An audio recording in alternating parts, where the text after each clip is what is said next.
Welcome back. This is Downbelow RPG. I'm Ian. I'm Steve. And today we're going to tell you why we bother to have space when we are not doing space opera. There's a couple reasons for that. One of them is a kind of a very personal reason. When the first idea for this game was pitched, it was going to be a short run for a local gaming group. As such, it was going to be much less the Downbelow we have currently, and primarily it was going to be a cyberpunk film noir hybrid. That incarnation will probably still exist at some point, but that's neither here nor there. What is true is at that point in the time we had a player in the group who was frequently prone to pick the highest possible authority and bungle it up because the player had absolutely no idea how to behave in authority, and was basically moving on the assumption that having in-game authority means that the other players will listen to me because I'm awesome. So this is a fairly common player archetype of wants to be an authority figure but doesn't know how. So I had this great setting idea that was in the shadow of an orbital elevator, and we talked about the fact that I had talked about the fact that there were orbital stations and extrasolar colonies, and then I realized, oh crap, unless I restrict it somehow, this player is going to want to be the equivalent of a Starfleet captain or a Star Wars smuggler king or what have you. And thought about it, and rather than saying you, player, specifically are forbidden from playing a figure of authority, which would have worked, but would have probably caused a fairly large rift within the group, unless very deftly handled, the easiest thing to do was simply say, no, you can't play a Space Navy captain, there is no Space Navy. You can't play a space pirate, there are no space pirates. And that led into a line of thinking that basically rolled into, wait a minute, yeah, we could build a large chunk of the setting around this. So, let's talk space. For one thing, this is the early end of space travel is common. While we do have slowboat extrasolar colonies, there is a slowly growing wormhole network of discovered wormholes that or stargates that lead to specific defined locations.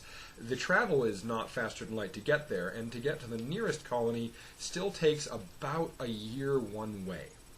There's not a lot of space for piracy there, and there's really not a lot of resaleable goods going out or coming back. This is basically the equivalent of saying we're going to I don't know. What's a currently discovered very specialized substance that is used only in experimental applications? Aerogel. Aerogel is one. You could pick all sorts of things, but basically, if you were to steal a truckload of aerogel, I don't even think they move it by truckloads. Well, it'd be a very light truckload. If you would steal it. If you were to steal a truck, which happened to have some aerogel as part of the load, that probably wouldn't be what you're going for. For one thing, the only people you could sell that aerogel to are the people to whom it's originally intended to arrive, because really there's no vast commercial use for it. And they already purchased it, and more than likely they're just going to go to their insurance and have them cover replacing it. So a lot is similar with the extrasolar colonies. The stuff coming back from the extrasolar colonies, if you're an independent criminal, the only use for stealing most of it is selling it to the people who've already bought it, and there's not a lot of money in ransoms there. If you are not an independent criminal, yes, maybe a rival corporation has hired you specifically to Shanghai this research, but that's not traditional space piracy. That's more classic Shadowrun cyberpunk piracy, and there is room for that. Also, when it comes to the economics of theft, because of the phenomenal cost of launching and maintaining spacecraft compared to any other kind of craft in human history, the economics of the theft make it way more likely that anything that can be stolen is going to be stolen at the colony end or at the Earth end, not in space. Yep. Because the current economics of this setting don't allow for space-going piracy, because the people who might be space pirates can't afford spaceships. So, we've talked about what space isn't. Let's talk about what space is, briefly. Space really boils down to a couple of things. Space is the Wild West. Space is paradise. and space is a bottle. Space is finally also a way out in a variety of different ways, and we'll get to that last, but let's talk very briefly about each. Space is the Wild West. If you get to one of the extrasolar colonies, and that is part of an ongoing game, or whether the game's set there, or you've gotten there and you're going forward, you're basically in the Wild West. Supply drops will come from back east sometimes, but for the most part, you're in the frontier, you're on your own.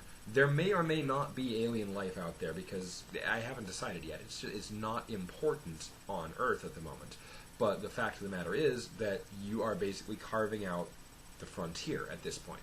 And you've transformed your game from a cyberpunk sci-fi to a frontier terraforming sci-fi. Sure, you're more likely to ride ATVs and environment suits than horses, but the idea remains the same. So that's the Wild West. Most of the time, there again, if you're going to the colonies, it's going to be a Wild West feel. Number 2, Paradise. The free city of Lagrange Station is, for most people, paradise. If you get there and you can manage to live there, you're set. Now, they don't all realize that everyone who lives there has to contribute in some way. There's literally no room for deadbeats in an area where the air itself is precious. Long tirade about environmental systems out of the way. No, it's not quite as precious as it is on the current International Space Station, but still, you're in a sealed area at one of the Lagrange points. Even the air is fairly precious there. But the point is, if you can make it there, you're set. You're outside most legal systems. You're in a similar, in a closed economy that values individual expression, individual effort, and oddballs, because there again, you don't live in a bottle without being a little bit odd. And for most people on Earth, it's paradise, because you are free of all the obligations you had on Earth. Only the ones you take with you are the ones that survive. That is to say, people on Earth from the Downbelow economy definitely look at it that way, because while people in the functional, what we call the utopian economy, they don't actually have a reason to need to look to Lagrange City for the paradise, and exactly. Relatively few people, except for sought-after experts who Lagrange City imports specifically, look to move there. A lot of them can visit fairly easily, though. It's a vacation. Exactly. For people who things don't work for them, the idea that there's this place that if you can just get there and prove yourself, they'll accept you as who you are and not require you to jump through the kind of hoops that Earth societies do to fit in, it seems like this paradise. Of course, the hoops you have to jump through to get there are their own difficulty, but fairy tales are fairy tales. The third thing I mentioned was a bottle. The reason I call space a bottle is because of the space ships. Even though the liners, the slow boats that will take you to the colonies, are large and spacious, that would put cruise ships to shame, and that's just in the living quarters, not counting various engines, life support, and cargo bays. The fact of the matter is, it's a bottle. You're going to take a year stuck here to get to your destination. There is no walking outside. There is no turning around. There are no new people, and the farther and farther away you get from Earth, especially once you hit the approximate halfway point of the Stargate, you can't even communicate to the people back home, short of sending packet boats through.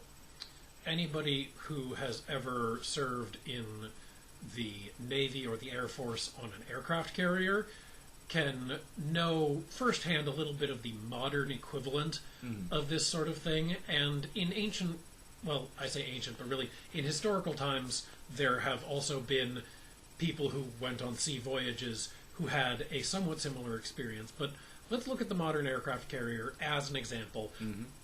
The modern aircraft carrier is a city at sea, but unlike most cities, you do not have the possibility of contact with other populations for extended periods of time. Yep. You may have multiple weeks during which you are far out at sea on maneuvers, and you might have radio contact, you might even have internet access in the modern day, but you're not going to be able to physically reach anybody who's not already in this city.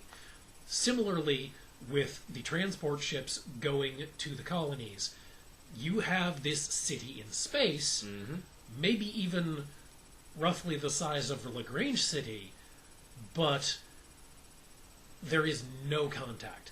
Your electronic contact with other people is going to be time-lagged, especially if you are on the far side of the gate from the people you're trying to contact, as you have to wait for the information packet boat to go through on its schedule of roughly once every hour for the non-priority messages.